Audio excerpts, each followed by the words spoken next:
because that means that someone should pay this 10%. So who will pay? In general, if you not owning the strategy, means someone else owning your money. As a grown man, why would you delegate your asset management to the other grown man? It simply won't be sustainable. You will lose more than you earn. Because people do not believe in that. They just withdrawing. Hello, friends and family. Today we are on the podcast with Syntropia co-founder. Please meet Dmitry. Yeah, hey everyone. Today I'm here with Vlad, and we are going to discuss the problems of yield farming in DeFi space that we love. Yeah, we actually have many things. So today we're going to talk a bit about the history, about the conclusions from 2025, what we get right now, and what's going to be during the crypto winter with the yield farming and the yield opportunities.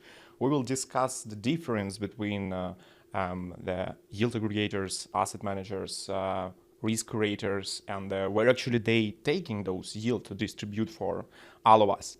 And I think it's good to start from a bit of the history. First of all, of yourself. Let us know, bro, how you came to crypto. What was the start? Actually, what was your motivation those time to start your crypto journey? Yeah, so basically, whole my career is built in Web3. So I never worked in any other sector except Web3. So that means that for me, even the concept of on-ramp is still not really actual. Because you every time of ramping. All the time of ramping. The main thing regarding the today's session that probably I should highlight that I'm the degen for 5 years. And 5 years ago, I started with the idea, is that the cool if you can live off only your yield farming earnings. So that's how it started. We, probably me, our other co-founders, Vlad as well, we lived through all the events for the last 5 years in DeFi, and now it became Syntropia. So that's the history. That's very great idea actually to let's say to translate it for Web2 and the regular finance is when your money works for you and not you working for money. And that's basically the reason why we are here. And it's for me the same. 6 years ago, I joined those time outsourcing company called Madfish. We became the product company. After that, I've been the DeFi lead at the Ton Foundation. And right now, we're building Syntropia together. So basically, the idea behind is to distribute the yield for users. And as same as for us, because we are the same users and we're using DeFi on a daily basis.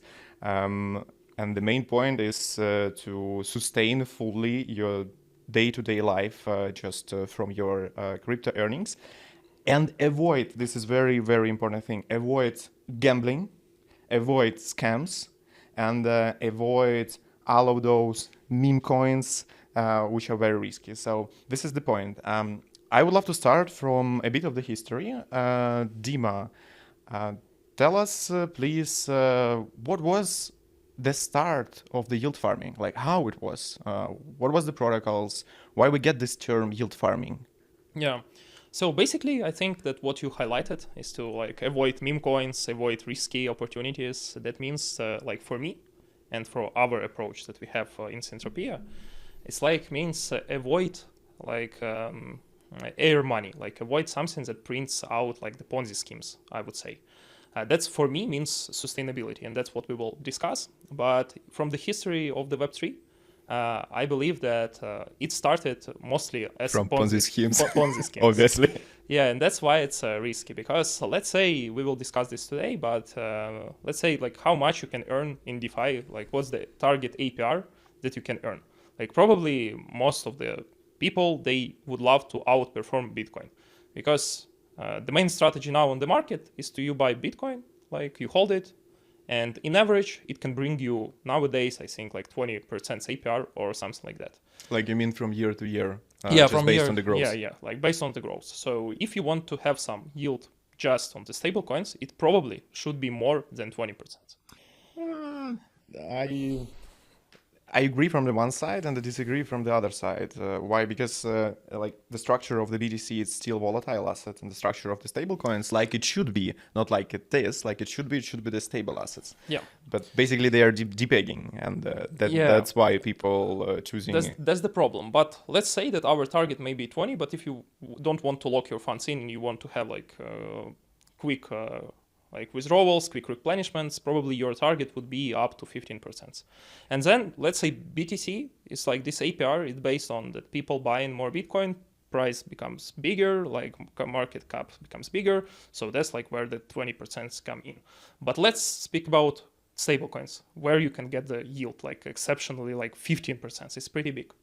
And it started from people like trying to, first thing, like distributing and minting the tokens, like simply like governance tokens. So that means that some people buy this token and distribute it for the, like, let's say, stablecoin liquidity providers. It's a bit of the history lesson. That's actually how it was started 5 years ago from Compound, from Yearn Finance, and actually from the Uniswap. So they basically start distribution of the own governance token to the liquidity pools where liquidity providers provide their liquidity, and that's was just a simple printing of the new tokens and distributing them in the market, which is actually could be a Ponzi scheme. Why? Because there is no sustainability behind all of this, and those protocols just distributing the governance token in which the other part of the user believe that this token could grow up. But in the end, as we can see from the biggest distributions for last 4 years, what's going on right now with the Pancake Swap and the Cake token, what's going on right now with the Yearn Finance and the Yearn token, and everything else, the same Comp and the Comp token, and all of those protocols from DeFi Summer, they are right now struggling because they are distributed a lot of the governance token, and the people just sold it. Yeah, so probably the most hyped, I can agree, the most hype income in crypto, like where the APRs come from, is like minting tokens. That means that some people will buy the token, spend their money, and this money will get to the liquidity providers. So that's where the yield come from in most Web3 projects. But as we can see, like in this season, like in this bull market, it's no longer like, from my opinion, works. And the current market is more targeted at sustainable models. So let's just keep in mind that some like Ponzi scheme exists, and probably that's like the most biggest APR. But let's speak how you can get, like, let's say even 5% plus APR, but without Ponzi scheme. I think that that would be like the main point. So. And skip all the Ponzi schemes, like crazy APRs, because people simply buy, and some people buy in tokens, some people get these tokens as a APR for the liquidity. So let's. I want to add before we jump in this discussion that also according to the history, all of those protocols 5 years ago, they've been very successful, and on top of them, we actually had a group of other protocols which called the yield aggregators. So it basically means that you deploying your funds in some kind of protocol or smart contract. The names are Beefy, Autofarm, Pancake Bunny, Acryptos, as I remember, and they are distributing your liquidity between different projects which are printing the governance tokens. That was actually the first generation of the yield aggregators. And why we're talking so much about the sustainability? Because from 2022 to 2024, we had the crypto winter, the bear market. And during those bear markets, you able barely to find maybe 2-5% on some kind of still printed governance tokens. We had cases like CRV, but just look on CoinMarketCap on the CRV chart, it's still gonna be like this. While it's sustainable, but again, they printed so much the CRV token to sustain the liquidity in the protocol, and it's very hard to drive the price of the CRV right now. So basically, the whole point of all of this is there any place on chain where you're able to generate income, to generate yield on sustainable way without the Ponzi schemes and without relying on the governance token? And as my answer on this, I think the only one place is when the protocol solving the on-chain problem, and based on solving this problem, based on this utility, they generate some kind of income or fees, and redistributing those fees to liquidity providers or to participants who are supporting this type of protocols. So basically, example is a Uniswap v3, where you could provide liquidity to USDC ETH and earn commissions. But the disadvantage here is actually impermanent loss, which is way more higher than the Uniswap v2. And already you need to hedge your position. So this is not easy. Well, Dima, are you talking about the easy ways how you could get at least 20% or 15+%? Or are you talking about the hard ways? That mostly, I think it's both ways, because as you said, that the volatile pools are the main, one of the good examples of sustainable yield. Why? Because one of the most important utility of blockchain and Web3 is to swap tokens. That's what most people do, and they can swap meme coins, they can swap good, probably some altcoins or any other good assets, but it's swapping. That's the first and main utility from my opinion. In this market, the other utility that's become even sometimes bigger than DEXs is lending protocols. So basically, if you want to avoid Ponzi schemes, you have only two options.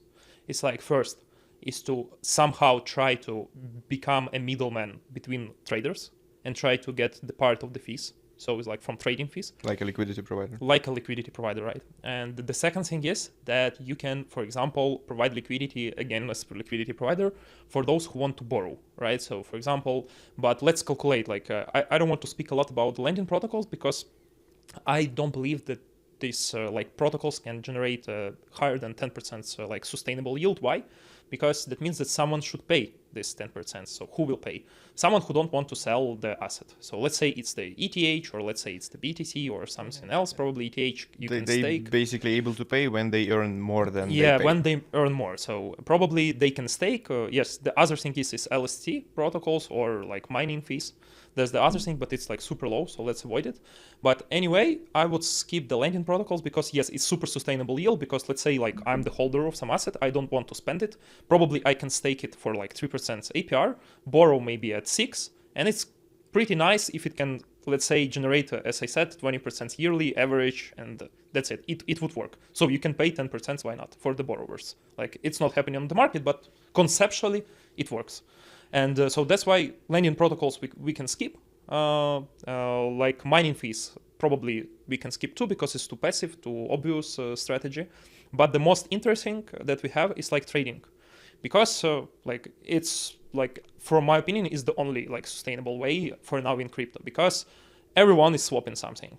No matter yes, we can go into the roots and say that those tokens that they are swapping are the Ponzi schemes or something else, but that's doesn't mean a lot, because anyway, the volumes are going to some tokens, selling back to the token. And if you can, the only way to have a sustainable yield is to find the place where you can be the middleman between those volumes. So that's from my opinion. Maybe Vlad, you have some different. I would love to summarize. We actually talk a lot about the type of yields. So that's how I understand what we do have right now on the market. So the first yield, which we could get, the yield from the liquidity staking, or that's a chain emission yield. So it's basically when new chain launching and they are incentivizing validators to support the chain, and the validators taking your stakes to support the chain and get the bigger part of the validation power, and they are giving you the reward. So that's one type of the yield. Another type of the yield, as we say, there's a Ponzi type of the yield. So basically the projects printing the governance tokens for their users and giving them. That's the type of the yield which you should sell immediately every time you're getting it, because otherwise me or Dima will sell it before you, or someone else will sell it before you. Then the third type of the yield is a commission-based yield. So it's basically becoming a middleman between swaps, or rephrasing this, becoming actually the part of the utility for the protocol. So you are helping to the traders in exchanging the values, and you're giving the liquidity. Basically, you could earn the fees from all of this. That's the three type of the yield we do have right now. I think also it could be even four, maybe restaking, but this is off-chain type of the yield, when we're resolving some kind of task and getting actually paid for resolving these tasks. What are others type of the yields on chain? Yeah, probably you highlighted most of them. Maybe RWA is left, but it's Yes. not the native DeFi. Let's discuss RWA, native. basically that's when we're bridging yield from off-chain to on-chain. But again, if you're good enough with your legal setup, you could start playing and using all of those on-chain tools without even touching the crypto space. So this is mostly about crypto. Yeah. So that's I think that's complete list. But most of this list, like LST, like commissions, restaking, and others, first thing, it's the low yield. Why? Because it's obvious. Like it's pretty. You just can come to and there's somewhere. many participants already. Yes, there. Everyone is participant, so you can only come there, like stake, and that's it. Yeah, they will dilute the APR, and that's it. And why I was highlighting so much like trading fees? Because okay, let's say you have dollar, and you want to earn like more dollar, like putting it into some strategy, and with other options that Vlad like highlighted, you simply go to some website, connect your wallet, stake, and that's it. You don't have to do anything, and you can't optimize it.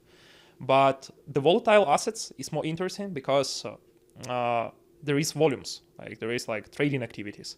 But the biggest problem is that, let's say you have dollar and you will provide your liquidity into some like DEX pool. You have an exposure to the volatile asset. And that's like where the complexity comes in. You mean impermanent loss? Yeah, but for example, impermanent loss in like automated market maker pools, right? So it exists there, but it's anywhere, anyway, it exists in most trading activities if you want to provide your liquidity for trading. Because if you want to provide your liquidity for trading, that means that you should buy the volatile asset and you should sell the volatile asset. So that means that you should own the volatile asset. And that's the most problem. For example, our solution, and what I want to discuss more, because for my opinion is like the most sustainable, that the main problem is that is hedging against those volatile assets.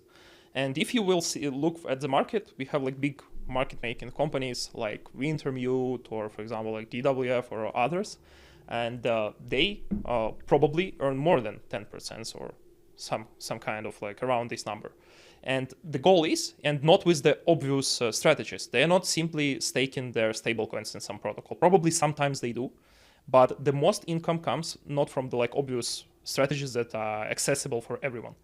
So yeah, like let's discuss the volatile trading assets. And for my opinion, the main problem here is to like how to own the volatile asset, provide the liquidity for it. Do not get the exposure. And do not get the exposure. And if you can solve this problem, you will have like a big APR, bigger than the most accessible. But to be able to get this APR, you have to build the complex infrastructure around it. Because, for example, let's say for the BTC, right? How we can earn with BTC? We can supply BTC into some maybe Uniswap V3 pool, right? So BTC, USDT, and probably it will work. But again, as you said, impermanent loss is the first problem. The other problem is how to hedge. So you put some BTC, you put some USDC, for example, you open the short position on some perpetual like platform, but it's still not neutral because of impermanent loss, right? So you have to analyze market somehow to have some very tricky liquidity provisioning, maybe opening it only for like small ticks, or it's like technical details. But anyway, that's the main problem, and the companies who can solve this problem and they can generate the income for the dollar while trading the assets, like volatile assets, that's who can earn the sustainable and bigger APR than everyone else, because it's not accessible. It requires big expertise, deep expertise, and it requires like the huge infrastructure development team and other things. That's true. That's actually where we are jumping in as a Syntropia. And I want to do the base, like the foundation of what Dima said. As we discussed, there was a first generation of the yield aggregators who deployed the funds across different protocols. Then after that, there was a second generation, as actually name of the protocols is Arrakis or Gamma. They've been managing liquidity on the Uniswap V3 pools.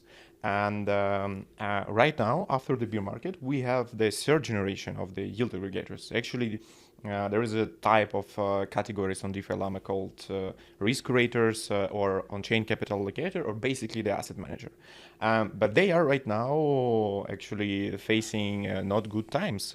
Why? Because the point is First of all, the first and second generation fully built on the smart contracts. The third generation is actually they operating like a custody, and they are very fast. They are more secure. They're able to put liquidity and decide where it need to do this, like in our basis.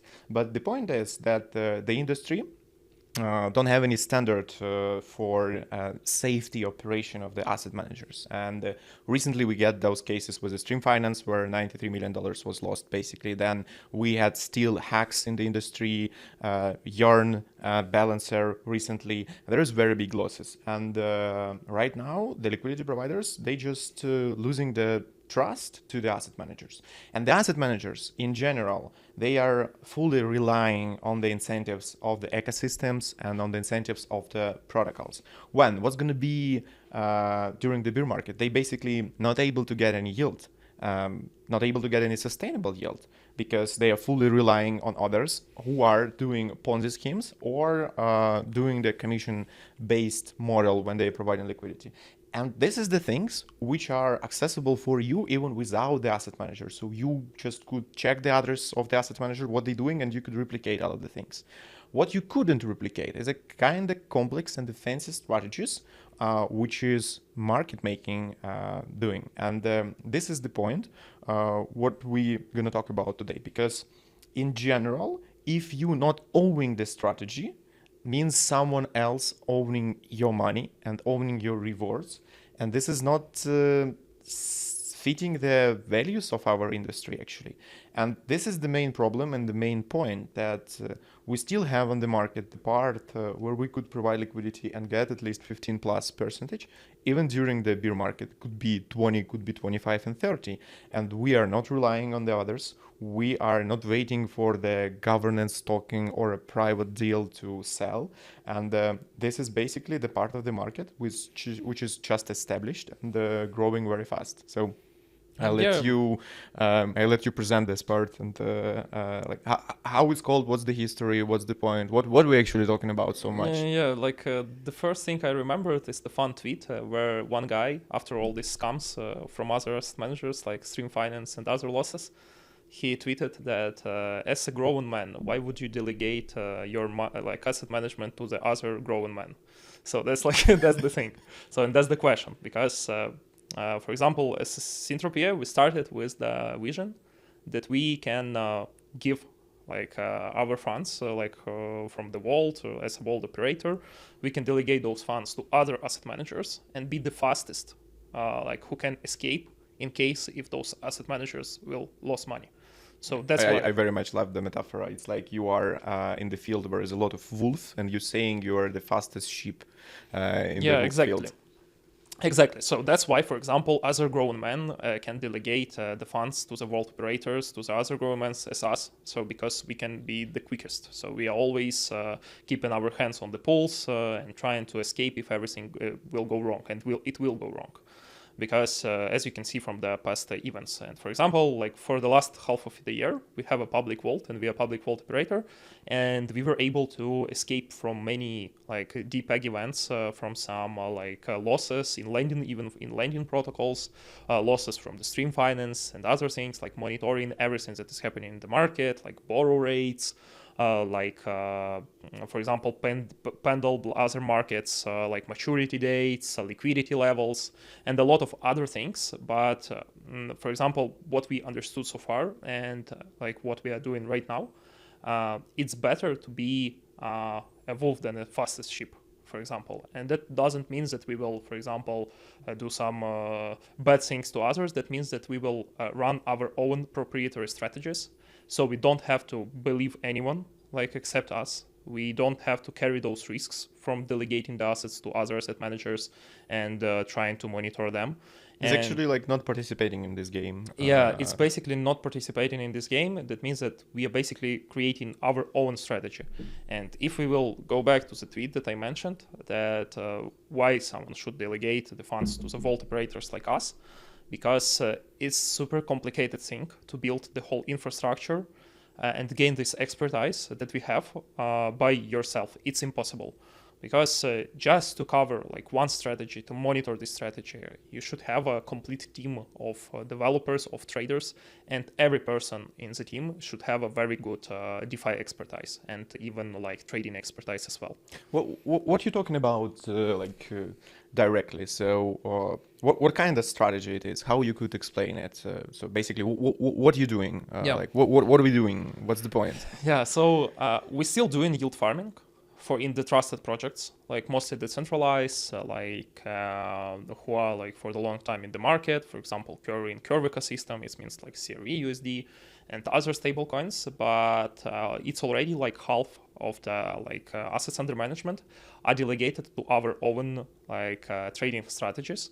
Don't be afraid of the word trading. That does means that we trade some volatile assets. That means that we provide liquidity for the volatile assets and hedging the risks as good as we can.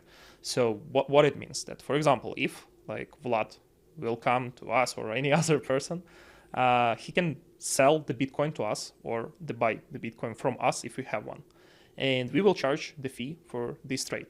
And why you would say, and if someone will say the BTC to you, and BTC price goes down, that means that you will lose. Not really, because such trades you can hedge using like other DeFi instruments. For example, like perpetual exchanges. That's like the one strategist. That's the one strategist that we are doing right now. So basically, we are giving the prices to the users. We can buy volatile asset like Bitcoin or ETH from them and hedge this purchase on a perpetual platform. Then, if someone will come and buy this Bitcoin from us, we still can charge the fee and close part of the hedge, for example.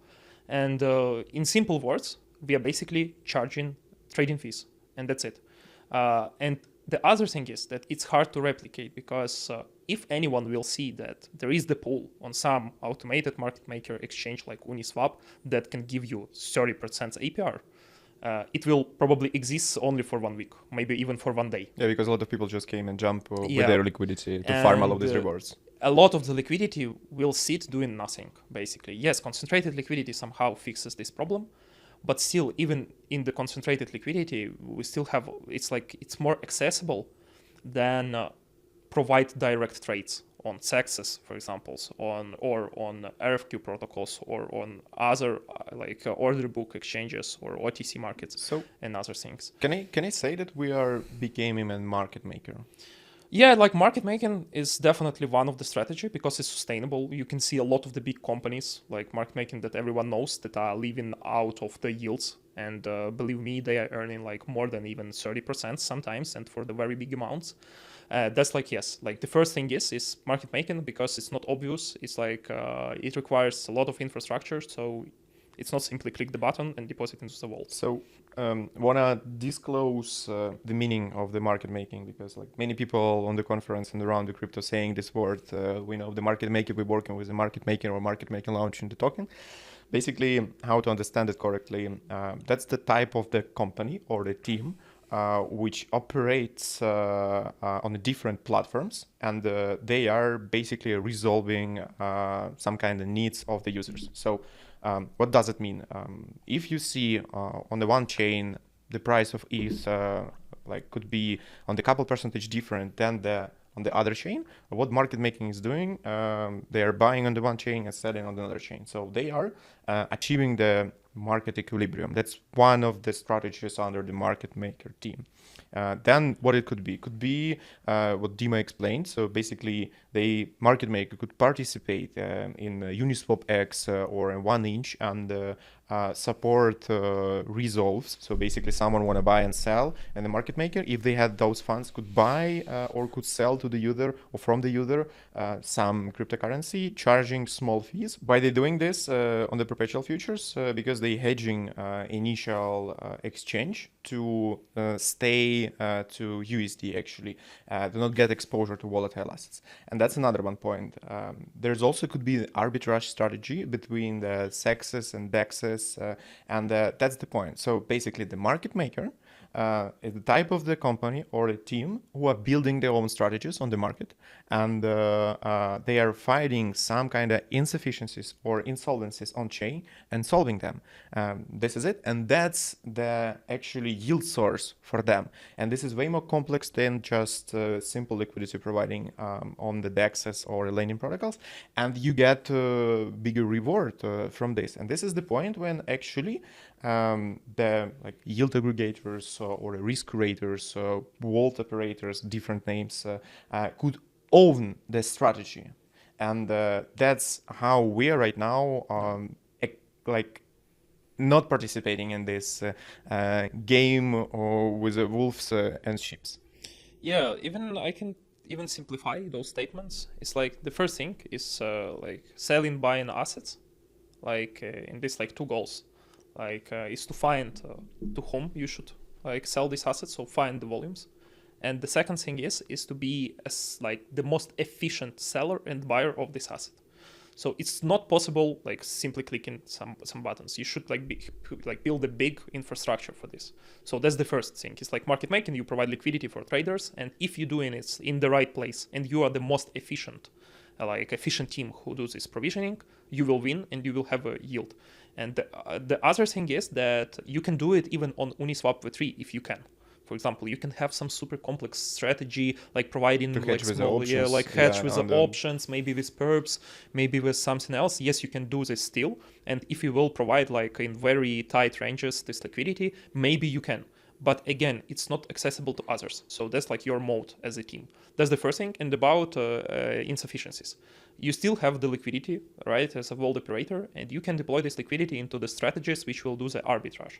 So if you already have, like, let's say your legs, trading legs, like your liquidity on many exchanges, you are selling, buying, and etc., you can still build some software which will be, again, the most efficient and the fastest than others. Which will, for example, buy cheap on one exchange, sell like higher on the other exchange. So basically your goal right now, like in this market, is to be sustainable. You should build more and more infrastructure, optimize this infrastructure, and be the most efficient trader, the most efficient liquidity provider with some maybe special tech, like probably maybe we can discuss it later, how it's like maybe some secrets, like how we can achieve that. But the main thing is that you should have a big team which can optimize everything and be the most efficient like liquidity provider in this space. It no longer works like when you simply put some money somewhere. It simply won't be sustainable. You will lose like more than you earn. That's the point.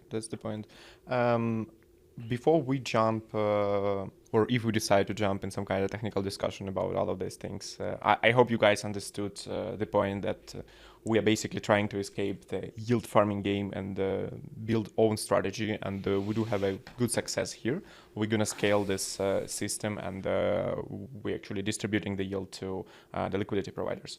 Dima, what do you think about the future of let's say, an asset managers or risk creators? Basically, we saw those cases from Stream Finance, and because of it, because of the hacks, for example, MAV Capital, they lost around 85% of their liquidity. They've been $1.4 billion right now, around 200 millions.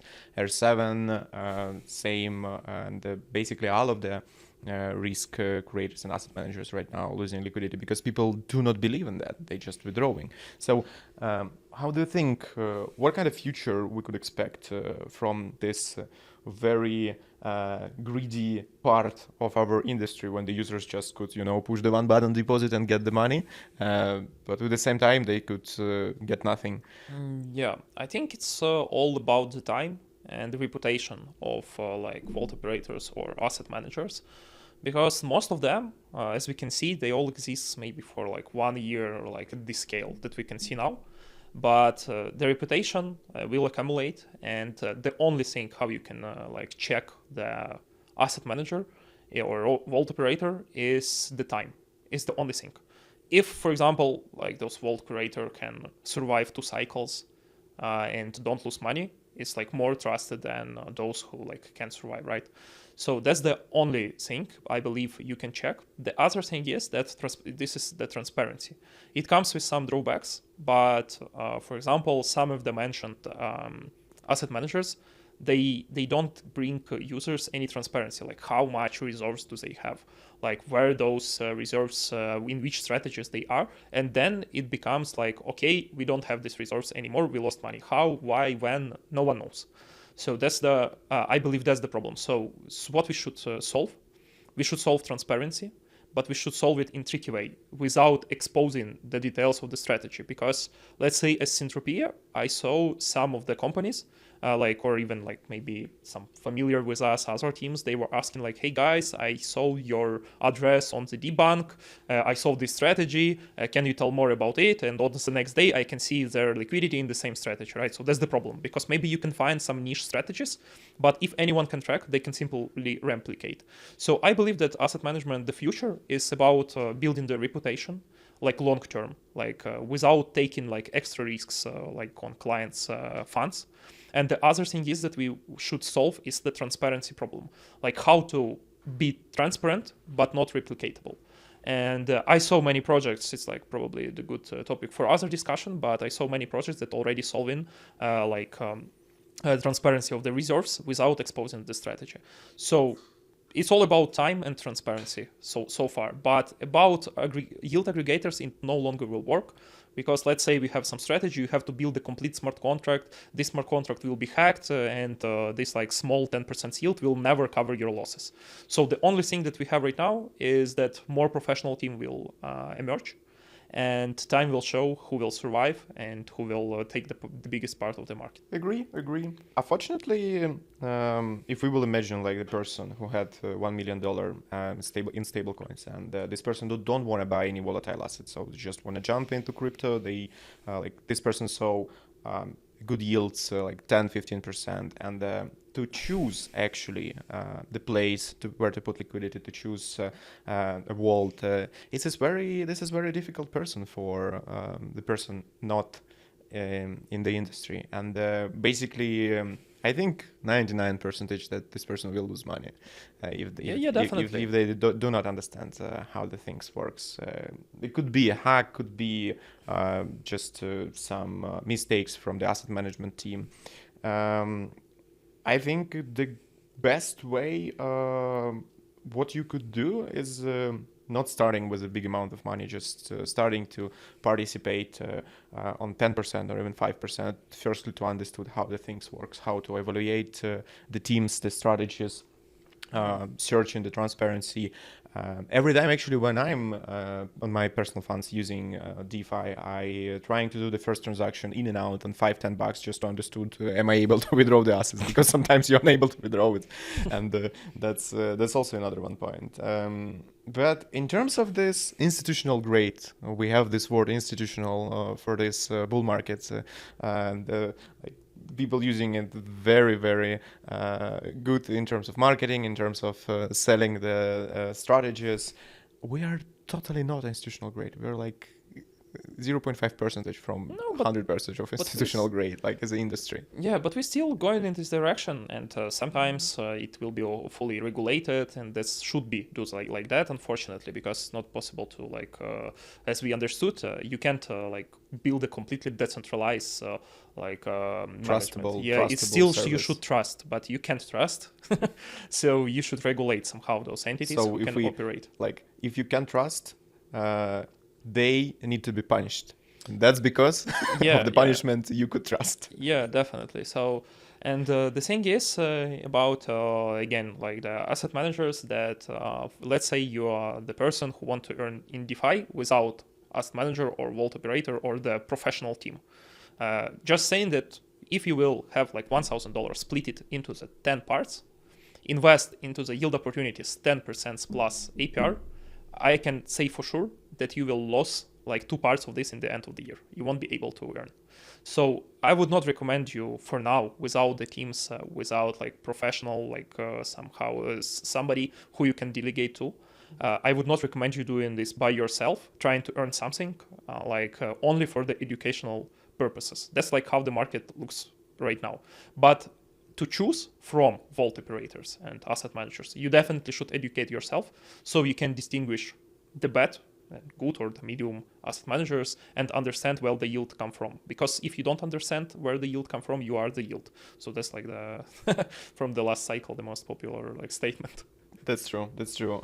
Actually, for those who are in the industry, for you guys, you have the tools how to choose, and you have the assets, and you already earned something on a different type of those tools. And basically, what I think about the future that we will lost some part of those asset managers without their strategies, and they basically became without any revenue, and then they're gonna be firing the employees, and then they're gonna close with some kind of insufficiencies their vaults. But we will see the asset managers who will own the strategies, and they basically gonna be able to earn even during the bear market. Why? Because this type of the strategies is, if we're talking about the market making, it works just based on the volatility, because the market going up and down. It like the market not going right most of the time. So it's going up and down, creates volatility, and based on this volatility, someone want to buy, someone want to sell. There's a lot of arbitrageurs playing this game, and you could jump in this field. As we are by creating your own strategy. But basically, that's another one point. You do need to have a team. This is not like it was 4 years ago when you were able to jump in crypto, farming airdrops, creating operating a nodes and providing liquidity. You could get dozens of access. No, right now it doesn't work anymore. We are more mature as an industry, and we have less people, less teams who are competing between each others, and those teams are professional. Those teams are having quant devs, HFT traders, they have very senior developments, and this is actually the way how you could participate and how we are still survived in this market. Want to jump a bit in the off top of the regulations. We had like all of the time this discussion when people saying regulations are bad. But the point of this, it came from the regular finance. Why? Because in regular finance, with compared to crypto, you are unable to launch any kind of tool, any financial tool, without the license, without all of those registrations, without anything. In crypto, you're still able to do this with let's say some kind of test sandbox way to prove your concept, and you don't need to spend a lot of money on this. And I do think that there are going to be let's say two part of the crypto world. The first one is going to be still a sandbox when you could launch your own project and test it, and you could earn a lot of money there, or you could lose everything because of the hacks, because of the attacks, because of the economical risks. And another one part of the world of the crypto industry, which is going to be regulated fully.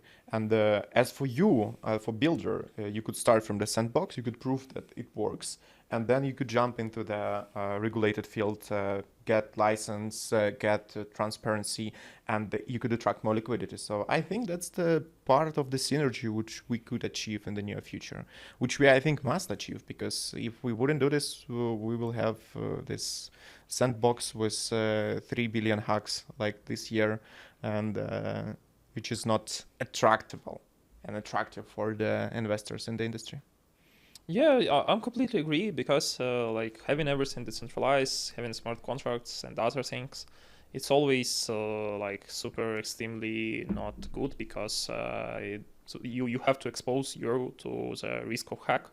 And as you can see, like for example, some protocols that exist for many years, like Balancer, yeah, they can still be hacked. Like that means that, okay, you, like as I said, split your money into some parts. Some of this part, probably the big one, it will be in the Balancer, because it's like major protocol, never hacked, and you simply losing like 20% of your portfolio if you are a retail like investor and you don't have like super big diversification. But try to farm out those 20% that you lost then.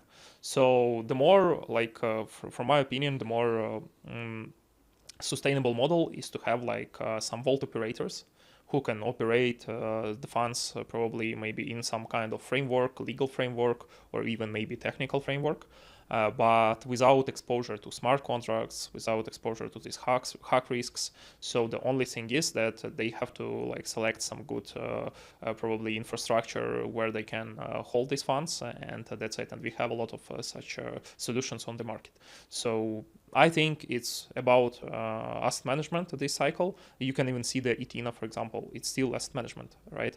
So you can see like similar projects to Etina, and that's all about it. And that's like the major point that we have right now in the Web3. Right, right.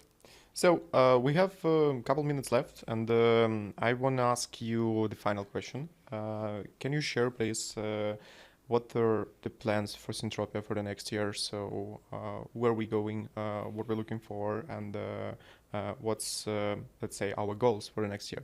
Yeah, the goals for the next year, I think that the main goal, that's the goal that should be for every like vault operator or strategy operator, is to gain like the better strategy, the better returns on the liquidity. That's the main thing.